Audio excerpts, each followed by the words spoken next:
Buenos días, Gran Canaria, bienvenidos, bienvenidas a este programa, los desayunos de Canal 13 Digital. También nos pueden escuchar a través de la radio y también a través de nuestra página web, canal13rtvc.com. Como esta semana estamos en una semana ya de elecciones, que esperamos que sean las últimas y que se decida por fin formar el gobierno esta vez. Hoy tenemos a la compañera Tibisay Peñate, asesora jurídica de la Asociación Mujeres Solidaridad y Cooperación. Buenos días, Tibisay. Buenos días, María. Muchas gracias por la invitación, como siempre.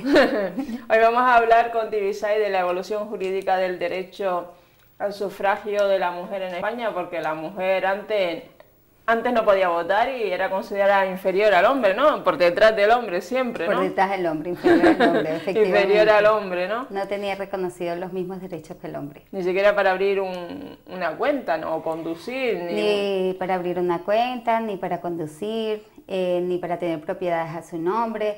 Es más, si una mujer heredaba una fortuna por parte de su padre o de su madre por una herencia, ni siquiera podía administrar esa herencia. Era el hombre o su esposo o su tutor quien la administraba. Bien, pues hoy vamos a dedicar este programa a explicar cómo ha sido la situación jurídica con derecho al sufragio de las mujeres en España. ¿Por qué es importante conocer la evolución de los derechos de las mujeres, Tibisay? Yo creo que es importante recordar el contexto social, jurídico, histórico de la evolución de los derechos de las mujeres, porque realmente sí podemos ver y comprender el porqué de la discriminación de las mujeres. Entonces es importante para saber cuáles son las causas que han llevado a que la mujer siempre esté discriminada.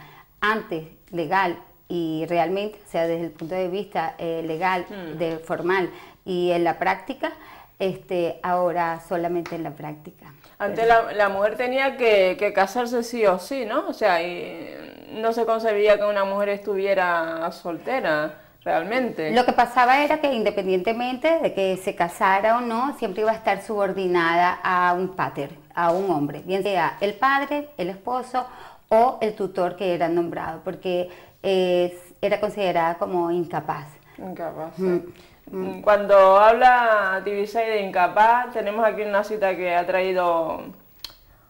importante que ha traído hoy Tibisay sobre Pilar Prima Rivero, que habla sobre las mujeres. Las mujeres, decía, las mujeres nunca descubren nada, les falta desde luego el talento creador reservado por Dios para inteligencias varoniles. Solamente era el hombre quien tenía ese talento creador, ¿no? Sí. Nosotras, las mujeres, no podemos hacer nada más que interpretar, mejor o peor, lo que los hombres nos dan hecho. Importante. Importante. Es que para comprender un poco la evolución histórica nos tenemos que remontar al Imperio Romano. En el Imperio Romano, el papel de la mujer estaba limitada solo a compañera y cooperante del hombre, o sea, dentro de la familia. Ella no tenía intención, ni ningún papel, ni decisión, ni política, ni social, educativa, ni nada. Tenemos que recordar que los romanos fueron los que crearon un sistema de principios y normas que es el origen del derecho. El derecho romano es el origen del derecho occidental actual. Pues ese derecho romano fue hecho por hombres, porque claro, eran los hombres los únicos que tenían derecho a participar en la vida política, y los hombres solo reconocían derechos para ellos. Para ellos. Excluían a las mujeres de estos derechos. Tan era así que esa exclusión de la mujer a los derechos estaba en las leyes, se veía reflejado en las leyes. No tenía la mujer los mismos derechos que el hombre como en la actualidad, pero es que antaño encima la discriminación era directa, se les prohibía, estaba vedado. Importantísimo. ¿Y cómo ha sido la evolución de los derechos de la mujer en España? O sea, ¿cuál ha sido el recorrido por conquistar derechos para la mujer? Bueno, si nos remontamos un poquito antes para hacer más o menos un poquito de historia así continuada, después del Imperio Romano, del derecho romano, la primera revolución que marcó un hito importante fue la Revolución Francesa, que fue en 1789. Recordemos que el lema de la Revolución Francesa era igualdad, dignidad y fraternidad, que se puede entender ahora como solidaridad, ¿no? Pues las mujeres lucharon activamente para la consecución de todos esos derechos para los ciudadanos, porque los derechos solamente los tenían la burguesía, las clases nobles. Entonces reclamaban derechos para todos los ciudadanos. Pues a pesar de que las mujeres estuvieron participando activamente y luchando, cuando ya se logró culminar con esta revolución y el logro de la revolución, dejaron fuera de esos derechos a las mujeres, no se les reconocían los derechos. Por eso la premisa fundamental era: todos los hombres nacen libres e iguales y por lo tanto con los mismos derechos.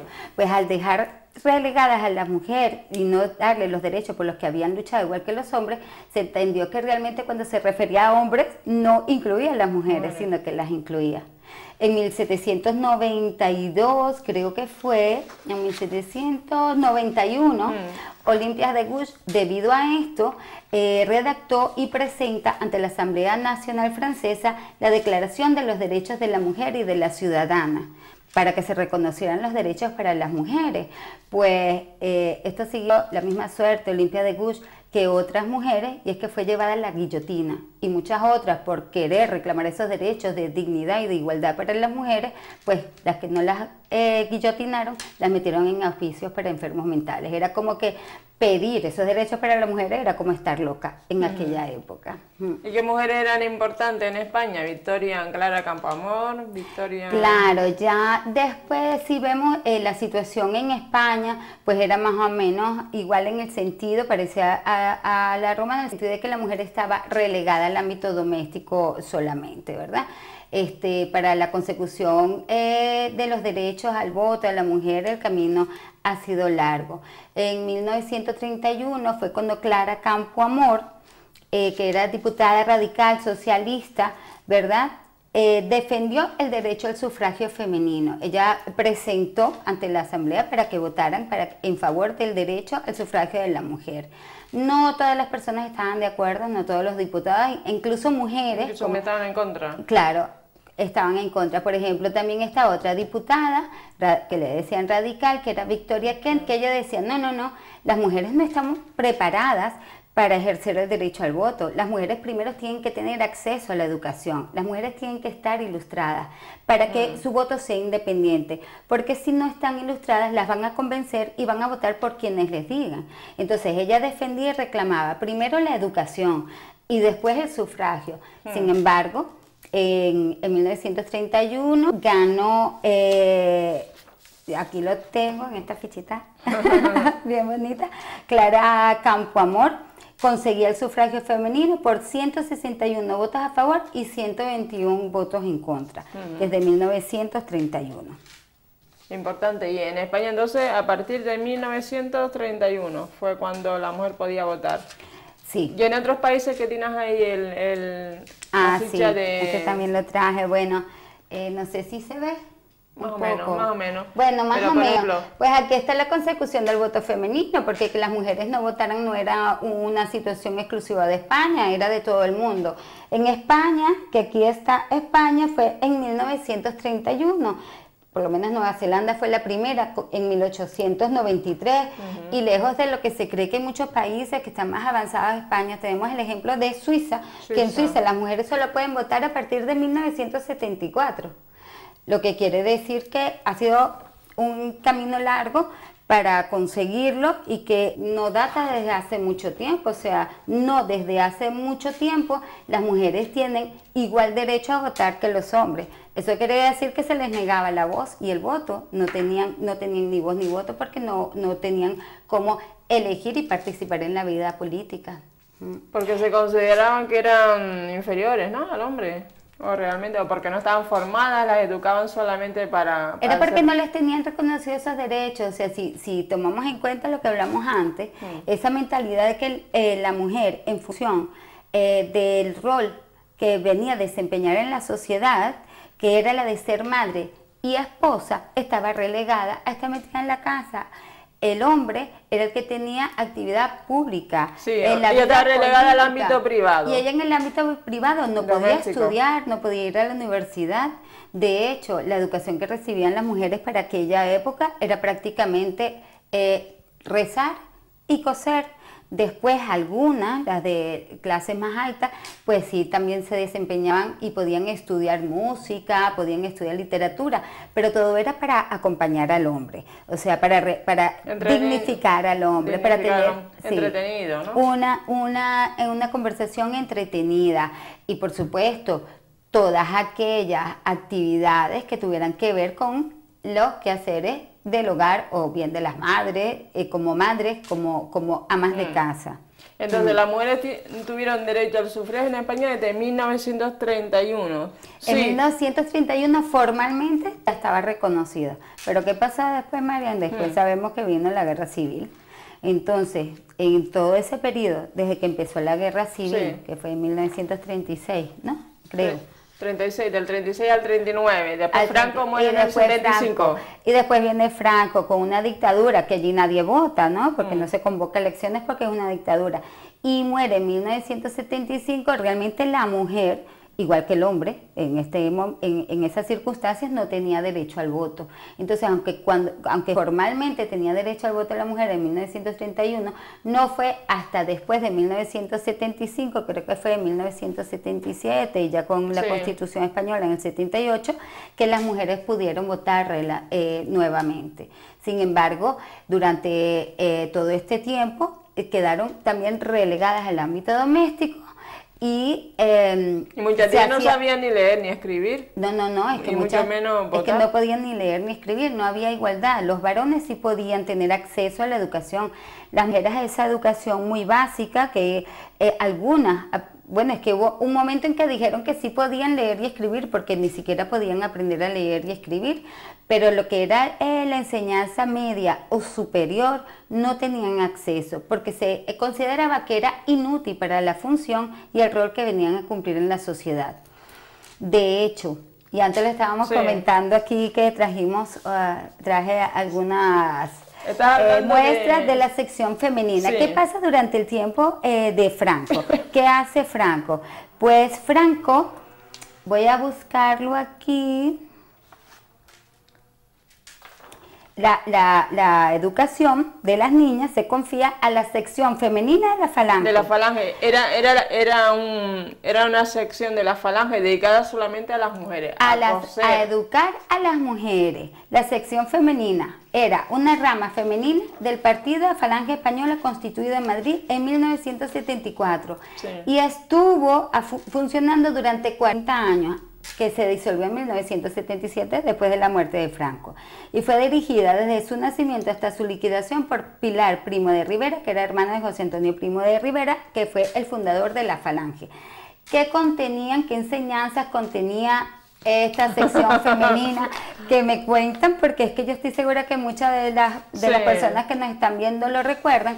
Me cuenta una amiga, por ejemplo, que vive en Mogán, que ella recuerda cuando llegaba como un camioncito y repartía las revistas. Su mamá iba a aprender a cocinar, a coser y todo. De hecho, ella dice que debe tener por ahí la revista, que siempre se la pido, nunca la consigue, pero que realmente tenían el poder de dictatorial, tenía todos los medios necesarios para llegar para difundir el mensaje, claro, ¿no? Y difundir, adoctrinar a las mujeres para desempeñar el rol de mujer y de madre.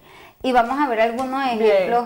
Ejemplos de la sección femenina. Después, claro, también existía un Pilar Prima de Rivera, dice: sabes que existen los vicios, que existen las pasiones, que existen los amores prohibidos, pero todo ello es lo más triste, feo y pecaminoso de la humanidad. Todo ello está reñido con tu anhelo de perfección, de limpieza moral. Todo ello está reñido con tus ilusiones. Ojito al dato, que esto era enfocado a las mujeres de la época.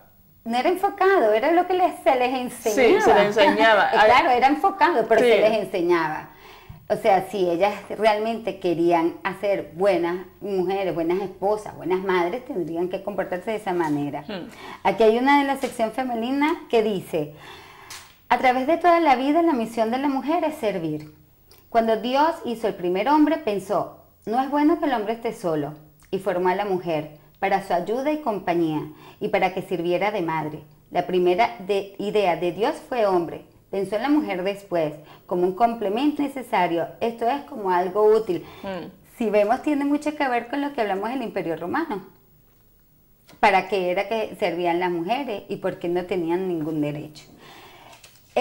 Había una guía que se llamaba la guía de la buena esposa. Yo aquí no sé si se ve, bueno, algo se verá. De todas formas, todas estas imágenes se pueden buscar en internet con poner guía de la buena esposa sección femenina y allí salen todos los pasos que tenían que supuestamente seguir las mujeres o lo que les enseñaban que tenían que hacer las mujeres para ser una buena esposa. Eran 11 reglas. Voy a leer una yo y otra tú. Sí, vamos a ir pasando. Sí. Hay una que a mí me gusta mucho, que dice, sé dulce e interesante. Su aburrido día de trabajo quizás necesite mejorar. Tú debes hacer todo lo posible por hacerlo. Una de tus obligaciones es distraerlo. Bien, pues yo voy a leer otra porque está muy importante porque dice... Escúchalo. Puede que tengas una docena de cosas importantes que decirle, pero a su llegada no es el mejor momento para hablarlas. Déjalo hablar antes, recuerda que sus temas, los temas que tu marido te traiga, son más importantes que lo que tú le vas a decir, ¿eh? O sea, importante también en esta época tener lista la casa. Ten lista la casa, a los niños, la cena, hay una que dice arregla niños. Tu casa, debe lucir impecable, prepara a los niños, cepíllales el cabello, lava sus manos, son sus pequeños tesoros y él los querrá relucientes. Una buena esposa siempre sabe cuál es su lugar, y su lugar era su casa. Era la casa. Era la casa, y no te quejes. El de no te quejes también es no bueno. Te quejes. Ese es muy bueno. No te quejes porque dice, no los satures con problemas insignificantes. Y el número 10 de la guía de la buena esposa, de las 11 reglas, ponte en sus zapatos. Y ojito al dato porque dice, no te quejes si llega tarde, si va a divertirse sin ti. O si no llega en toda la noche. Ojo al dato. No pregunte. No pregunte. Trata de entender su mundo de compromisos. Pero ¿qué compromiso tenía un hombre en aquella época de no llegar a esas horas de la noche? Pero no se podía preguntar. Claro, no se podía preguntar para nada. Hazlo sentir en el paraíso. Porque tu casa... es su casa y debe estar reluciente, y sobre todo debe relucir hermosura, y tenerla siempre preparada, tanto la cena como los niños, como no te quejes, ponte en sus zapatos, procura verte feliz, regálale una gran sonrisa y muestra sinceridad. Todo es complacerlo, complacerlo, porque nacían para complacerle. Claro, y por detrás del hombre siempre. Se supone que por el hecho de nacer mujer, tenían la función de complacer y vivir para el hombre, bajo la subordinación del hombre. Sí, prepara su plato favorito, menos mal que hoy tenemos comida preparada, el microondas y no está 5 horas preparándole el pollo, ¿no? Por ejemplo.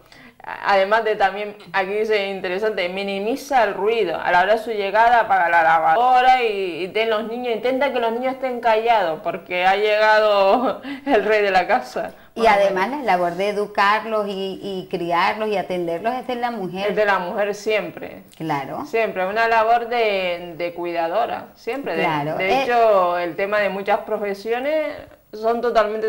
Bueno, ya encuentras hombres en enfermería, ¿no? Pero que siempre ha sido el papel de cuidadora, de cuidar. Claro, María, es que si tenemos en cuenta que históricamente ha sido así, es que lo dijimos antes, desde 1934 era hasta el 77, 40 años educando, adoctrinando a las mujeres. Todos esos mensajes, aunque ahora nos reímos y lo decimos con rintintín, no te creas tú que en el fondo de muchas de nosotras está ese mensaje, aunque no lo percibamos. Y de repente cuando ya van a llegar a la casa, cuando el hombre y la mujer trabajan y llegan, ella ya se pone a cocinar y todo, y lo prepara todo y todo para tener todo listo. ¿Por qué? Porque es que inconscientemente, o no inconscientemente, sino esa educación que ha recibido hace que ella sienta que es su obligación. Sí, sí, y cuando llega a su casa también lo tenemos que sentir, hazlo sentir a sus anchas, deja que se acomode en su sillón o se recueste en la habitación, ten una bebida caliente lista para él, arregla su almohada y ofrece quitarle sus zapatos. Encima le quitamos los zapatos al señor porque claro, sé la esposa que él siempre soñó, o sea, esto es claro. Esto existió. Sé merecedora. O sea, no estamos comentando nada que no haya existido, porque esto existió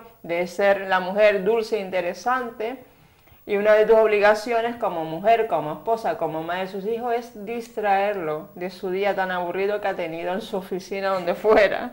Pero bueno, interesante lo que nos ha traído Tibisay y como... Y lo podemos ver en y esto es importante que las chicas de hoy en día que tienen 18 y cuando van a votar el próximo domingo, pues sepan que han existido mujeres que vivían estas situaciones. Y que esos mensajes todavía quedan allí.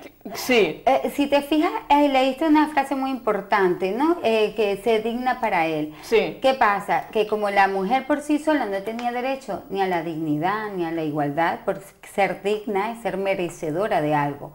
Entonces, el único derecho que tenía era a la dignidad de ser la mujer de... O sea, lo que más la hacía digna no era ser ella, era ser la mujer de... De hecho, sabemos que, y todavía en algunos países, se dice la señora de y se dice el apellido del hombre, siempre tiene el apellido del hombre. Sí. Y es por eso. Hay una frase que dice, detrás de un gran hombre hay una gran mujer. Y la decimos normalmente, no nos damos cuenta en esos mensajes reales que estamos mandando con los mensajes. Y la primera palabra es detrás de un gran hombre. O sea, la mujer nunca va a estar al lado, nunca va a estar delante, porque su papel es secundario. Y es como hemos venido históricamente aprendiendo. Por eso es que toda la lucha que ha habido durante tantos años para lograr esta igualdad formal, es importante, como estábamos diciendo al principio, recordarla, leer, profundizar, ver historia. Comprendemos, con razón, de repente, como estás diciendo tú, en una relación de chico, chica, de qué sé yo, de 17 años, 16 años, lo más que quiere la chica es comportarse como la mejor futura esposa y el chico como el mejor hombre. Han cambiado las cosas un poco, pero si vemos el reggaetón, si vemos las películas de Disney, si vemos las películas y las series que ven la juventud, ¿qué vemos? Siempre es lo mismo, el papel de la mujer sumisa, débil, que necesita que la protejan, y el hombre fuerte, que va a proteger, que va a rescatarla. Es un rol que está impuesto socialmente, que daña tanto a hombres como a mujeres. Es verdad, evidentemente, porque es que la realidad nos choca frontalmente, que perjudica, pero enorme y exponencialmente más a las mujeres, porque es todo un sistema sustentado en esas creencias, pero que los hombres también tienen su parte negativa de todo eso que se les supone por ser macho. Había una frase de Aristóteles, yo traje una frase de Aristóteles cuando estábamos hablando de el Imperio Romano, a ver si la veo por aquí. Además también que decía, la hembra, en tanto hembra, es un elemento pasivo y el macho un elemento activo. Macho, no hombre, macho activo. Y hembra. Y era uno de los grandes filósofos de la época, o sea que lo que él decía iba a misa, y eso era lo que pensaba. Y bueno, y muchos que pensaban en relación a la mujer de una forma despectiva, que era inferior y que no tenía ni derecho alguno. Además también en la publicidad existe también la utilización de la mujer para todo. como un objeto. Desde un objeto para vender un coche, una fregona, para vender pues cualquier pastilla para ir al baño, porque el hombre no tiene estreñimiento, ya sí tiene, y ponen después también alguna señora ya mayorcita para los pañales o las compresas para incontinencia, cualquier tipo de cosa, pero siempre está enfocado el mundo publicitario a una mujer, ¿eh? ¿Y contra qué atenta? Contra la dignidad de las mujeres, siempre atenta contra la dignidad de las mujeres.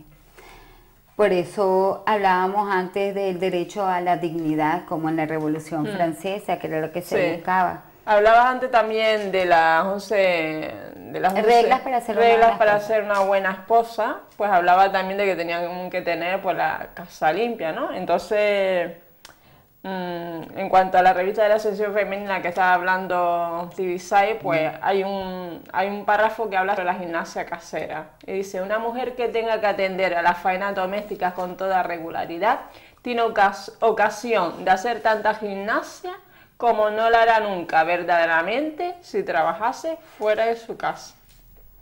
Solamente la limpieza y abrillantado de los pavimentos, usted imagínese la mujer de rodillas con un trapo y un balde con agua y jabón, porque no existía la fregona. Claro, de rodillas. De rodillas. Solamente... Eso era abdominales. Abdominales, estaba haciendo ya gimnasia casera. Solamente la limpieza brillante de los pavimentos constituye un ejemplo eficacísimo. Si se piensa en los movimientos que son necesarios para quitar no solamente brillar bien el piso, sino también el polvo de los sitios altos, limpiar los cristales, sacudir los trajes, se darán cuenta de cuántos movimientos de cultura física que aún cuando no tienen como finalidad la estética del cuerpo son igualmente eficacísimos para este fin. Esto era una atracción de la revista de la sección femenina de la época, que tanto sí, todo está sacado, bueno, sí. Y a colación con la gimnasia casera, por si acaso les gustaba mucho lo de la gimnasia y el deporte de las mujeres, sí. Pues sacaron otro artículo que decía, no hay que tomar el deporte como pretexto para llevar trajes de deporte escandalosos. Bueno, y ahora que son todos fucsia y amarillo, hemos avanzado. Pero bueno, en aquel entonces, podemos lucir nuestra habilidad deportiva, pero no que estas habilidades sirvan para que hagamos exhibiciones indecentes. Tampoco tenemos que tomar el deporte como pretexto para independizarnos de la familia, ni para ninguna libertad contraria a las buenas costumbres. O sea, la gimnasia dentro de la casa, si te gusta mucho, no te vayas a ir a hacer gimnasia afuera, sino dentro de la casa. O sea, la mujer de la época estaba únicamente relegada al ámbito doméstico. Al ámbito doméstico. Al ámbito doméstico, no se le permitía. Hubo mujeres que alcanzaron, bueno, todavía, María, aunque no podemos comparar la situación, pero si nosotros pensamos en cómo se reparte las labores domésticas en cada una de las familias. Hoy estamos igual. No estamos igual, hemos avanzado, vamos a ser optimistas, vamos a seguir luchando para que cada vez tengamos más, porque hemos avanzado mucho. De eso se trata, de recordar que no hace mucho era peor que ahora, o sea, hemos mejorado mucho. Pero la educación y el cuidado de los hijos hoy en día ha cambiado, o sea, hoy pues se comparten las tareas. Es lo que se llama la doble jornada. ¿Qué pasa? Que las mujeres empezaron a tener el derecho al voto, después el derecho a la educación, ¿verdad? El derecho al trabajo, y entonces ya después de que la mujer se incorpora al mercado laboral, porque ya ha estudiado, ya tiene su carrera, su profesión, que después hablamos de lo que tú decías antes, de qué tipo de carreras y profesiones y oficios escogen las mujeres y los hombres, llega a su casa y es lo que se llama la doble jornada laboral. Las mujeres dedican, la verdad es que no recuerdo cuál es el porcentaje de horas, pero cerca del doble de horas en las labores del hogar, aun cuando convivan con su pareja, marido o esposo. Y es lo que se llama la doble jornada. ¿Por qué? Por lo que estábamos diciendo antes, por estos antecedentes, que es que lo tenemos, es que estoy segura que muchas madres con toda la buena voluntad del mundo, de repente llegan a su casa y le dicen a sus hijas, pero ¿cómo es posible que tú no has lavado la ropa y no tienes la comida lista, que ya va a llegar tu marido? Eso es que se oye mucho. No, pero ¿y cómo va a llegar a él de trabajar y se va a poner? Pero es que yo también he trabajado, sí, pero es que tú sabes que eso te toca a ti. Además, como los hombres no saben poner lavadora, no saben, No. supuestamente. Supuestamente. Sí, pues sí, hay muchos hombres que saben poner lavadora. Hay muchos hombres que saben manejar aparatos electrónicos. Yo creo que comparativamente no hay mucha diferencia, ¿no? Es más fácil poner una lavadora. Para nada. La cuestión está en que lo que contribuye a que no haya un reparto igualitario de tareas y de corresponsabilidad no es solamente los hombres, es que los hombres no quieren hacer, no es solamente, es producto de un sistema en el que nos han educado que reparte esos roles y tanto los asumimos las mujeres como los hombres. La mujer está en su trabajo, está lloviendo y está pensando que dejó la ropa en la azotea, se le está mojando. Exactamente. El hombre está en la casa porque ya llegó de trabajar, ve que está lloviendo y ni siquiera recoge la ropa al tendedero. Claro, porque da por hecho que es la mujer quien lo va a hacer. A ver, estamos generalizando. Sí. Es verdad que todavía no se ha llegado a lograr una igualdad real, ni siquiera, y menos dentro del ámbito de la familia, ¿no? Estamos generalizando y cuando uno generaliza siempre comete injusticia. Pero es verdad que la realidad, las estadísticas, lo que nos viene a decir es que la mujer todavía está en una situación de discriminación, que la mujer todavía tiene la carga de la asunción de la educación de los hijos, de las tareas domésticas y todo eso, porque es así. Otro tema importante que podemos hacer para lograr entonces la igualdad real, que es necesario trabajar. Tenemos que dejar claro que ya la igualdad legal, la igualdad formal la hemos logrado. O sea, no se puede poner hoy en día ninguna norma que tenga una discriminación directa hacia las mujeres porque la van a anular. Entonces la igualdad formal ya está lograda. Lo que no se ha logrado es la igualdad real. ¿Qué podemos hacer? Pues trabajar, pero trabajar no solamente colectivamente, sino individualmente. Nosotras, las personas, tenemos que asumir el compromiso de cambiar esas formas de pensar, de cambiar esas costumbres, esos usos, esos valores, para incorporar nuevos valores que sean en pro de la igualdad. Además, antes cuando estábamos hablando de que el hombre podía llegar tarde o ya al día siguiente, que la mujer se tenía que poner en sus zapatos, el hombre también podía tener un amante. Claro. Un amante, y está bien visto. Una o varias, bueno, y el tener derecho, un amante. Nos vamos adelantar y vamos para atrás, el derecho de pernada, el derecho que tenía ¿cómo es que se llama? El que era el dueño de toda la propiedad, de todos los terrenos y todas las mujeres, ahora no me viene el nombre, y las mujeres que estaban bajo su merced, él tenía derecho a ir a acostarse con ellas y no podían decir nada, fuera su esposa, fuera la que trabajaba, fuera la hermana de la esposa, porque era el derecho de pernada. Entonces esto viene de muy antiguo. Me estabas diciendo lo de trabajar por la igualdad real. Por la igualdad real. Es que yo creo que es muy importante porque para eso hemos estado recordando cómo era antes, ¿verdad?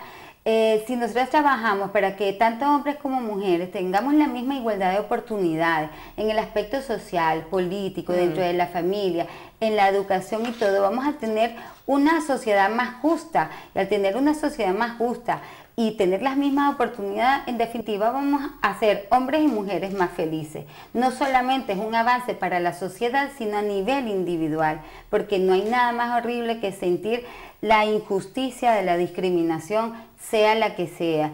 Y desde luego, en eso las mujeres siempre nos llevamos la peor parte. Por el hecho de ser mujeres, ya sufrimos violencia y discriminación. Y a esas se suman muchas otras discriminaciones que también pueden ser sufridas por los hombres. Más la violencia hacia la mujer nunca va a afectar al hombre. Entonces esa es la cuestión de que trabajando en pro de la igualdad combatimos la violencia. Vamos minimizando la violencia en el respeto a la dignidad de la otra persona y de la dignidad nuestra propia y a la igualdad de derechos es la base para luchar contra la violencia, acabar contra la violencia y lograr que todos seamos más felices, una sociedad más organizada y donde tengamos las mismas posibilidades, que nos desarrollemos físicamente, emocionalmente, psicológicamente, para tener una vida más plena y con eso se aportan más cosas buenas para la sociedad. O sea, cuántas personas no tienen acceso, sobre todo las mujeres, para poder dar a la sociedad lo que la sociedad está esperando. Entonces nos estamos perdiendo mucho cuando no damos igualdad de oportunidades. Ya después los méritos de cada quien para alcanzar, bien sea puestos políticos, sí, son de cada quien, pero por lo menos que tengamos la misma igualdad de oportunidades. Además en política también la mujer, pues inclusive hoy se critica más a la mujer si comete más errores que el hombre. O sea, yo me acuerdo que aquí decían con el servicio militar, tenía amigos que decían, y el valor, no, como en el servicio militar, el valor se le supone. No se pregunta, macho, el valor se le supone. Un poco pasa lo mismo cuando un hombre y una mujer acceden a un cargo público. Nunca he visto, y ese que llegó ahí, que ha estudiado, que ha hecho, en cambio una mujer sí. Se le cuestiona. A una mujer sí se le cuestiona de dónde salió ese que llegó y qué formación tiene, qué preparación tiene. No es lo mismo con el hombre, se le cuestiona, no se le supone ese valor. Las mujeres, aunque que estamos hablando del derecho al voto, las mujeres, aunque tengamos derecho al voto, todas las mujeres tenemos el derecho al voto, está claro, no nos vemos representadas en el número de mujeres que asumen cargos políticos, y no solamente políticos, sino también directivos. Al fin y al cabo, en las universidades más de la mitad siempre son mujeres las que están estudiando.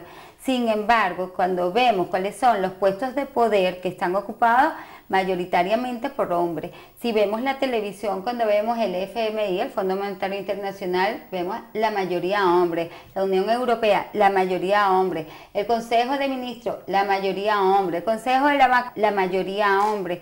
Los puestos directivos y de poder todavía están en manos de los hombres.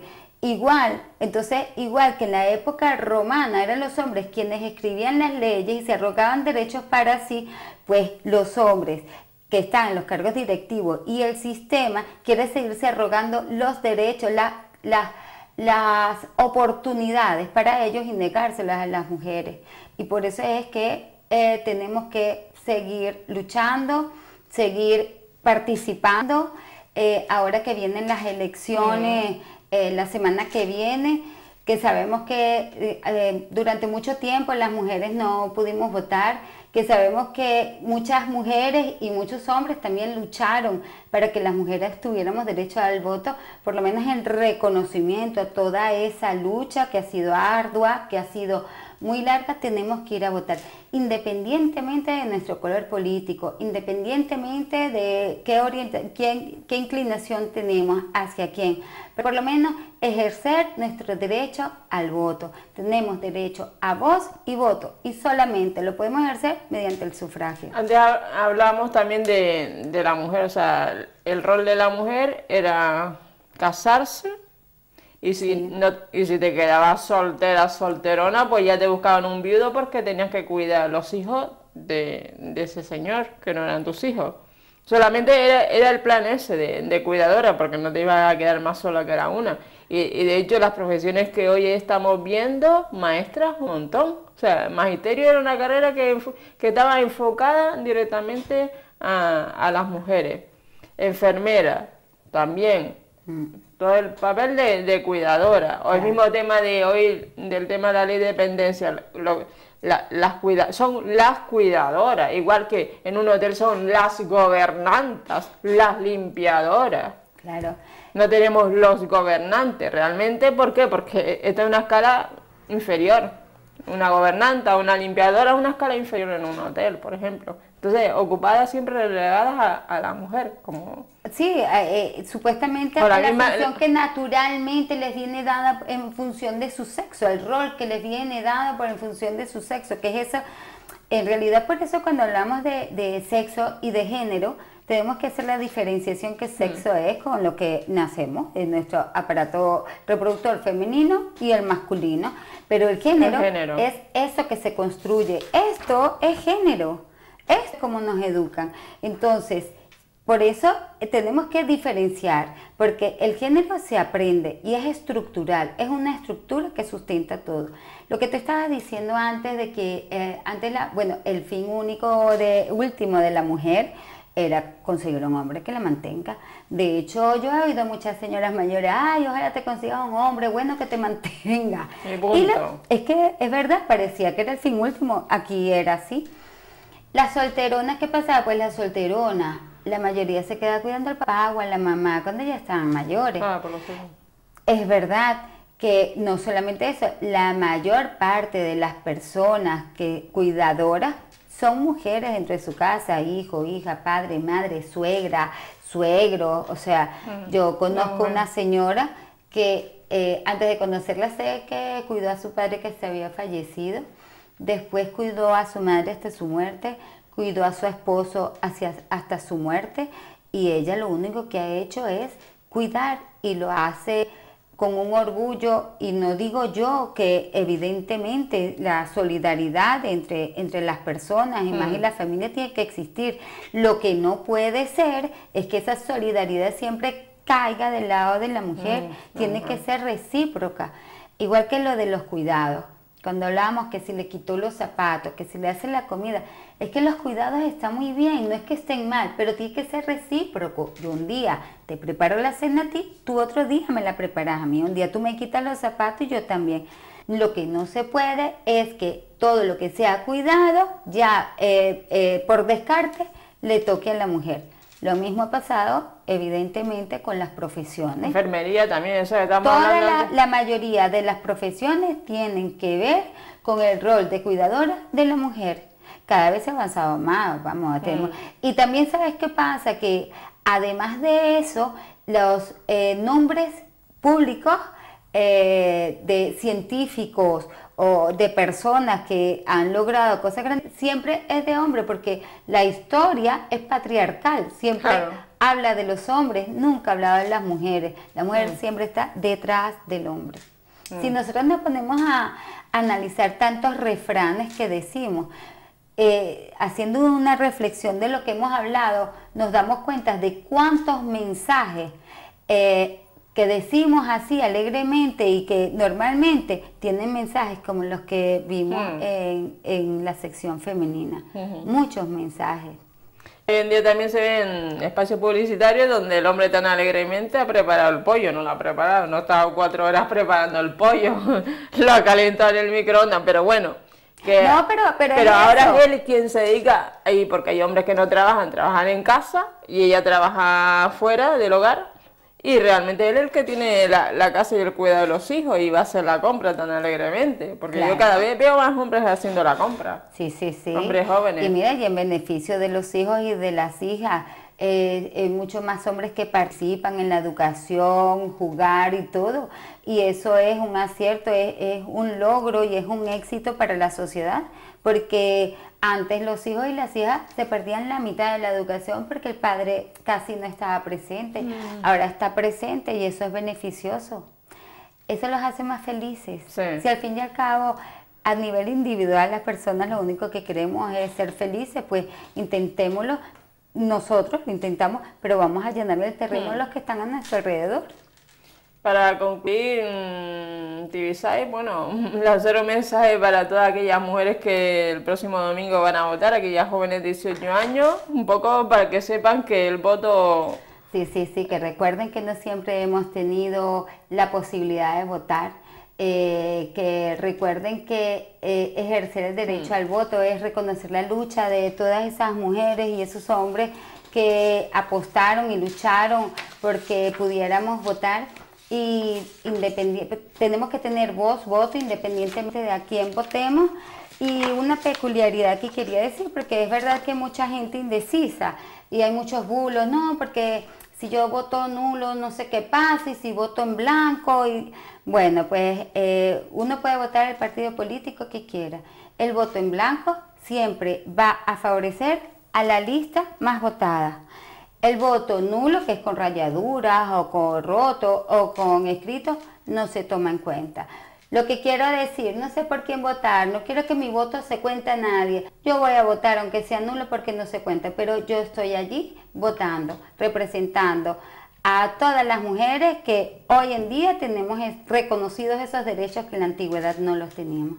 ¿Algo más que añadir, Tibisay? Que no, que muchas gracias por tu invitación siempre para poder hablar de estos temas y difundir toda la información y sensibilizar a todas las personas porque se comprometan con la igualdad. Gracias, Tibisay, por estar aquí. Gracias a Tibisay Peñate, asesora jurídica de la Asociación Mujeres Solidarias y Cooperación, que hoy hemos hablado sobre la evolución jurídica del derecho al sufragio de la mujer en España. Espero que les haya gustado este programa y también lo pueden ver, visualizar a través de nuestro Facebook de Canal 13 en cualquier momento. Muy buenos días, Gran Canaria.